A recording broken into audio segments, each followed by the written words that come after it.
Hello, and welcome to another B.T.F.O. Today we're going to be talking about the films Love Hurts and Heart Eyes. Not in that order. Uh, Maybe I should have talked about these last week, but I felt that Companion deserved its own B.T.F.O. And honestly, I would recommend Companion over these films. And so I guess we'll just go ahead and we'll start with Heart Eyes. Um, Heart Eyes is brought to you from, I forget their names, but I looked them up on IMDb after I watched it, and sure enough, it's like three writers that they all seem like they're just brought in for like corporate slot productions where it's like, oh, no one really has a creative idea for like what they want to do with the story. They just have an idea for like, oh, well, that would make money, let's make it. And so it's like, oh, okay, great. Like, I think two of them had worked on Happy Death Day 2, which, if you've ever seen that movie, that is like so blatantly just they had an idea, they like wrote it out for as long as they could. It lasted like 20 minutes, and so then they went, okay, fuck, who else has an idea? And they just stapled them all together, and it gets kind of crazy in that one with like alternate universe shit, and yeah. Would not recommend Happy Death Day 2 either. But this film, I wanted to like, because it seems like a good idea. And it's funny because I think this has, for me at least, the opposite problem that I had with Thanksgiving, where if you've seen my Thanksgiving BTFO, you'll know that issue I took with it was just how I really liked a lot of the satire and the satirical parts of the movie, but a large part of Thanksgiving wants you to take it very seriously. It's like kind of annoying where it's like, dang, it's been quite a while since we did anything fun. Like, you know, we've been doing just sort of generic slasher movie stuff. And Heart Eyes feels almost like the opposite, where there is never really a moment to take seriously,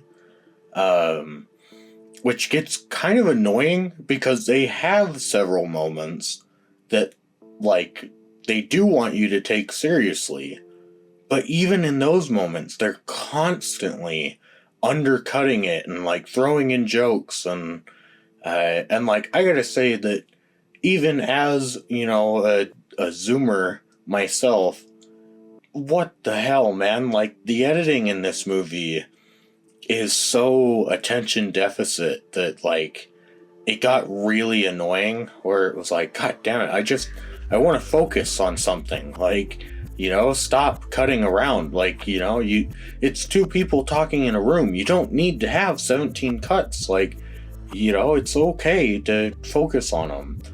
And then, like, and it felt that way kind of in the direction too, where like the audio mixing was really bad, where like they'd have some pop song come in playing way louder than the rest of the movie, and then it would cut out immediately for one person to talk and then start right back up at the same volume that it was. And it's like, god, guys, like, this is like, you know, like, you couldn't even just fade the audio. Like, god, like, why is it so bad?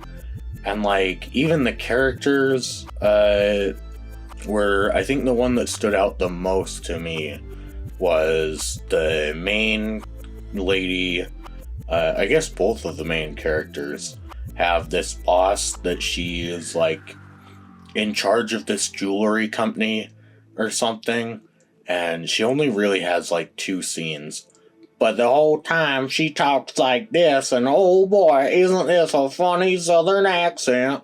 Oh boy, I'm the leader of this company. And it's like, God damn it, like, I'm sure that may have been funny, like, on set when she said something like that. But I really don't think it was funny enough to, like, keep it as a full-on joke. Like, maybe have her do that accent, like, as part of her character, like, for a bit. Like, have her make a joke in that accent. But it's really distracting, where it's so, like, obviously over the top that it's like, okay, what are we doing here? Like, and then, like, story-wise, it sucks, because it's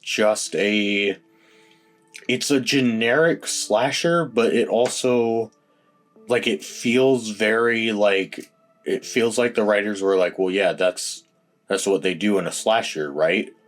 Like, they did this, and it's like, I mean, sure, but you're missing all of the context for why they would do that. Like, because they try and have a reveal at the end of, like, oh, like, who's the killer gonna be? And it's like, you haven't set up, like, we've got the main character's best friend is the closest to, like, another character that gets set up besides the 2 main characters. And so it's like, you haven't, like, set them up at all. Like, how, like, what do you mean? Like, who am I supposed to guess? Like, then it's like, oh, well, it is just sort of random people. Like, there's one person that is kind of an integral character, or, like, a tertiary character, I guess. And they're like, oh, yeah, well, it turns out that, like, their kink is killing people. Haha, isn't that so funny? Like, hee hee, hoo. It's like, God damn it, like, you didn't need to do that. Like, that's just, it was kind of sad to see it all come together, where it's like, wow, this is, like, this could be a good concept. And frankly, like, I don't know if it could have been worse executed. I guess the 2 main actors did a okay job. Like, they did serviceable with what they had. Some of the effects were neat, but I don't know, a lot of the, like, gore felt kind of silly, and it felt kind of in a way where it was like, oh, look, like, people are gonna go, ooh, ah, when they see this, and it's sort of like, okay, but you're not really, like, like, there's not really much of an accomplishment with any of that. But yeah, so I would not recommend Heart Eyes. And then moving into Love Hurts, I was interested in this because it seems like this year is going to be very action heavy,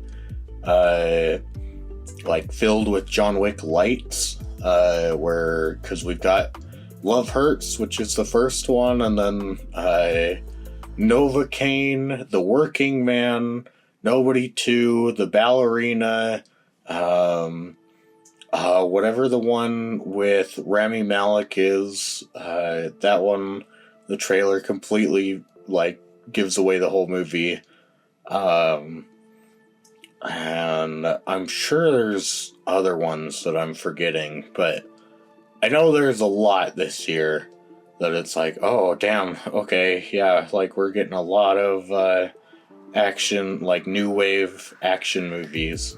And so I was kind of curious to check this out as part of that, which this is from the producers of Nobody, and I think it's interesting that the poster says Nobody and Violent Night, because Nobody's definitely the better film out of those, but I guess they wanted to have look, we did a holiday action thing, which I did find kind of interesting. A lot of the trailers before this were not action movies, they were horror movies, which this is not a horror movie in the slightest.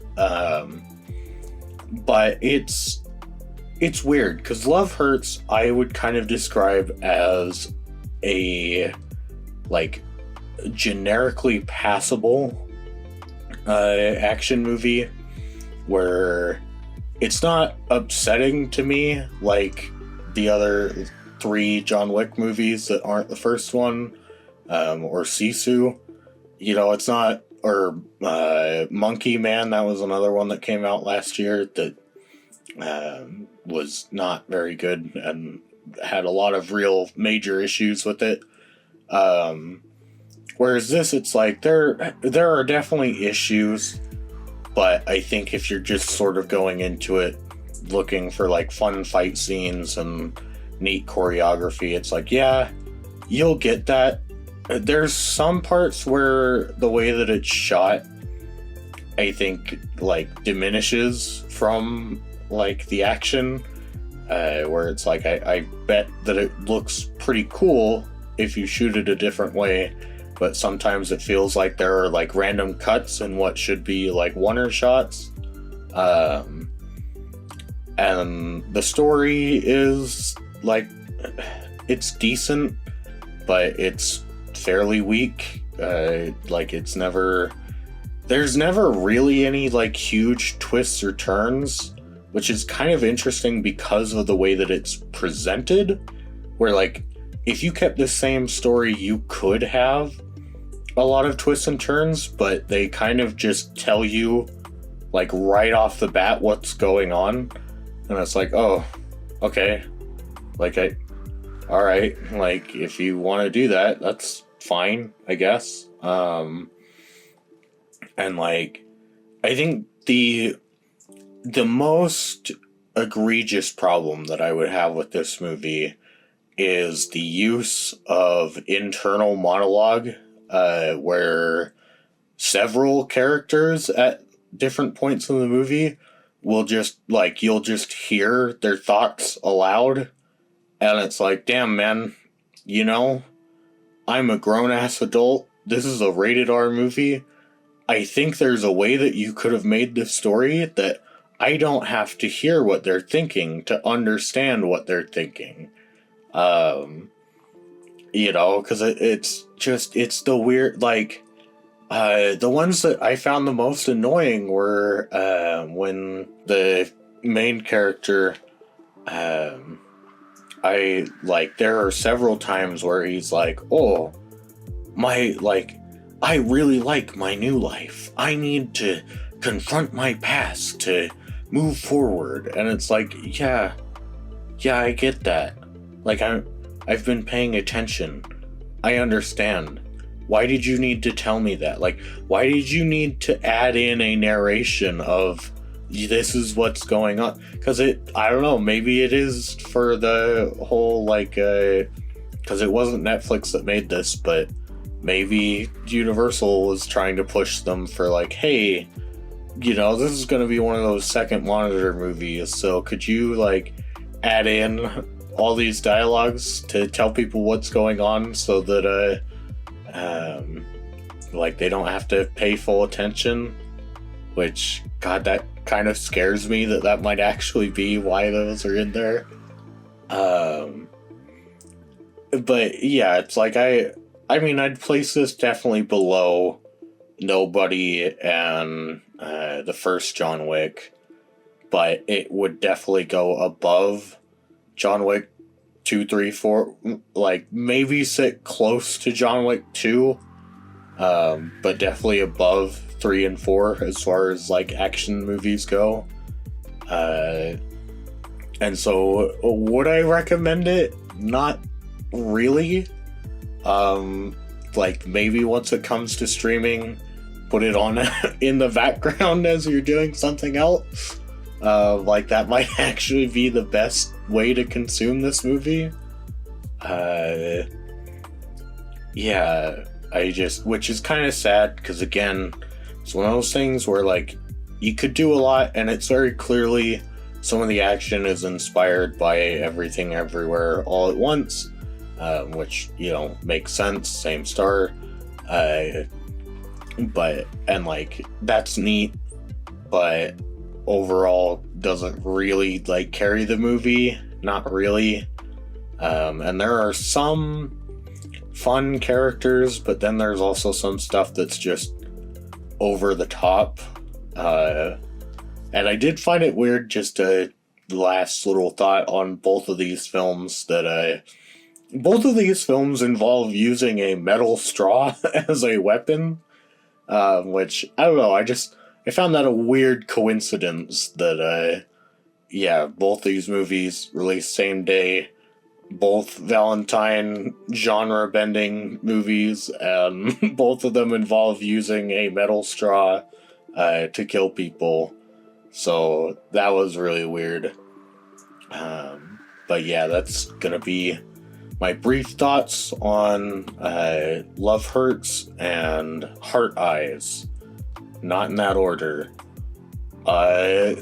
Go see Companion. That's my thoughts. If you want to go see a like Valentine's-esque or a romance genre-bending movie, go see Companion.